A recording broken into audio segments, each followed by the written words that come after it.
Freak out! You freak, says she. Freak out! It was actually the name that was given to me by people who hated me at school, the Dusty thing, because in those days everyone at my school, there was like cliques of people who liked Duran Duran, Japan, Paul Young, blah blah blah.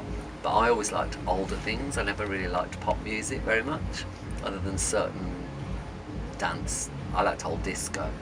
And so I used to listen, when they were all listening to sort of Duran Duran and Japan and Spandau, etc. on their little tape Walkman things, I used to listen to Dust Springfield and Scylla and Shirley Bassey. And I was a goth in those days, so I used to wear loads of black eyeliner. Obviously not at school, but out of school, and everyone knew. And because I used to love Dusty Springfield, that was kind of like my gay name, you know, Dusty, Dusty, Dusty. And I kept it, because I liked it. Fuck them. When I was 9 years old, my grandmother took me to a garden fete, and from when I was like 6, I was kind of interested in old movies, and there was a lady at the garden fete who was making the kids up as cats or whatever, you know, that whole make-up thing. And they said to me, "Oh, what do you want? Do you want to be a cat? Do you want to be a dolphin? Do you want to be?" I said, "I want to be Bette Davis." And I used to lie on my mother's sofa watching Bette Davis films with like a straw as a cigarette. It was kind of like that. And so yeah, so I always had that gene, I think. And my grandmother used to kind of nurture it because she liked the old films and she liked all those old girls. So having someone who was interested in what she was interested in, she nurtured my dragdom. My references have always been fairly old. They haven't been like modern references. And even today, things like, I mean, I don't really know what's going on in the charts. I don't tend to look at them. I don't know what Rihanna is released or Beyonce is released. So I just do what I do and hope for the best, really. The thing that I love about the 40s and sort of the 50s, 60s as well, is that there was an attention to detail in that era that people maybe have lost a little bit now. I think nowadays people think that it's enough to just stick a load of really crap makeup on and a really bad wig that's bought off eBay for like £10 shoved on their head, and oh, suddenly they're a fierce drag queen. Actually you're not, you're a child in a bad wig and really crap makeup. The thing that I like about the older sort of stuff is that there was an attention to detail and people did actually reference the past, and you know, there's a lot to be learned from the past.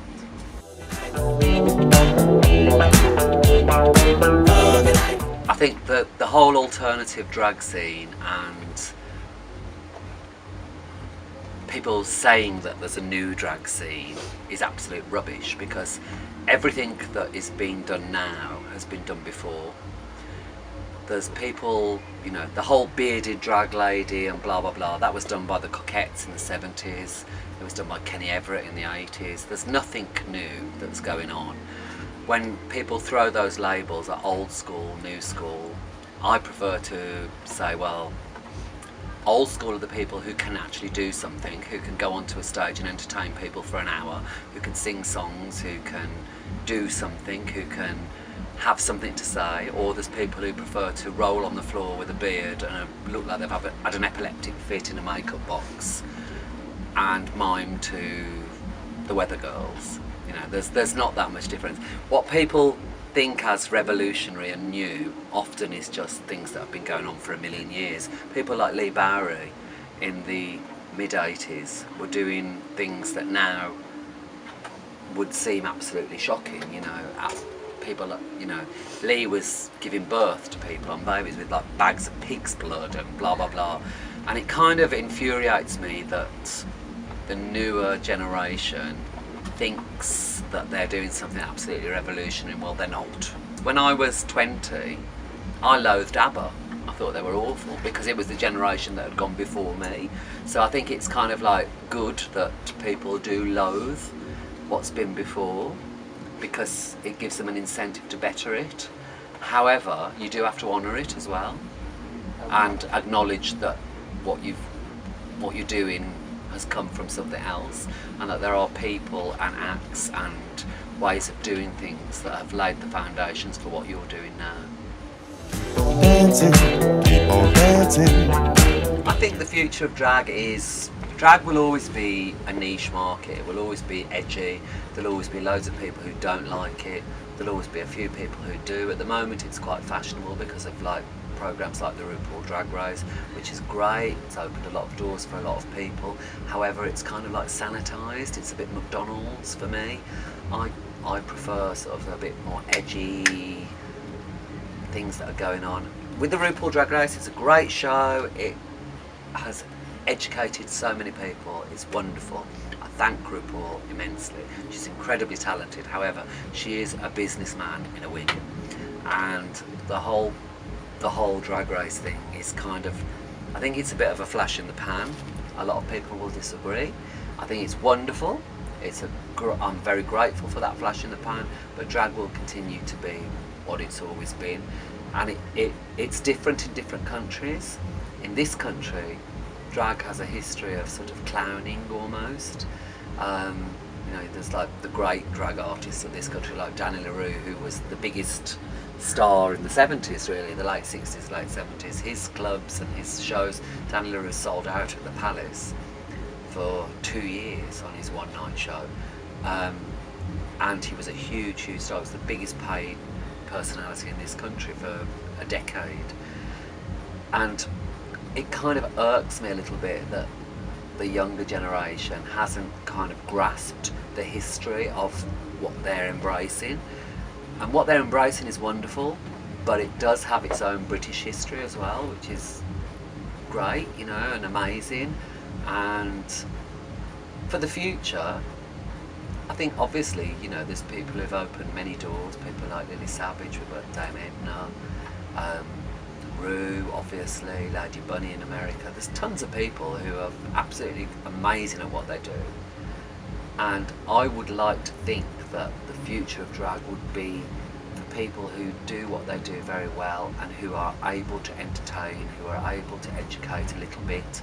Though I do think drag is not necessarily about education, I think it's about entertainment. I would like it to sort of be pushed forward by the doors that have been opened by people like Rue and the people who've been before, and just to make it a little bit more open access. But I think if it became too open access, it wouldn't be as interesting, which would kind of kill it a little bit. I think gender's a mixture of instinct and cultural, what you get from your culture, you know. It's kind of like, I think the more repressive the culture, the more flamboyant the rebels will be. From my own experience, I actually performed at the first South African Gay Pride Festival after liberation or independence, or however you wish to call it. And when I first went to South Africa, it was like, I couldn't believe that the Gay Pride, there were so many drag or trannies and blah blah blah.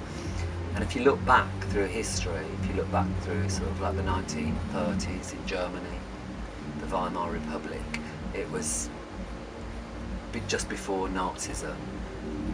You always get that sort of flowering of flamboyance. I think whenever a country is in recession, whenever there's a repressive government, whenever things are going bad, people who rebel will flower more outrageously, more flamboyantly. It depends on where you are, you know. It depends what the responses are to what you're doing. Obviously, if you're in Iraq or Iran, you don't do it. But if you have an element of freedom, then it's your obligation to express what you're feeling. I think anything that takes norms and twists them and plays with them and expresses them in alternative ways is always going to be a form of political action. I've always thought that drag queens were kind of like the suffragettes of the gay movement. They're the people who will be shouted at in the street, they're the people who will be beaten up, they're the obvious targets for idiots. So for someone to take that on board and do it anyway is brave, it's courageous, and you know, whether the mainstream gay market or whoever actually agrees with it, there's always a purpose served by doing it, just by pushing those boundaries, and boundaries are there to be pushed. Whoa, you got the best of my Favourite time is always now. I think if you're one of those queens that like live in the past, that everything is identifiable to what you've done before, then you're never going to move forward. You're never going to do anything new. You're never going to expand what you're doing. So I always like now, really. And for me also, the last 5 years has been kind of pivotal, and everything that I've done has kind of like moved to this period. So I like now. What's next for DustyO? DustyO will continue doing what DustyO has done for the last 2 decades. All I try and do is make a living out of doing what I want to do.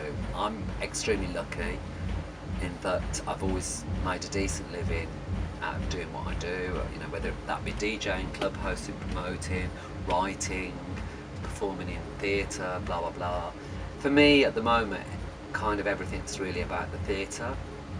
The club is doing very well. Tranny Shack's been doing great. It's 10 years old now. In club world, that's like the equivalent of being about 50.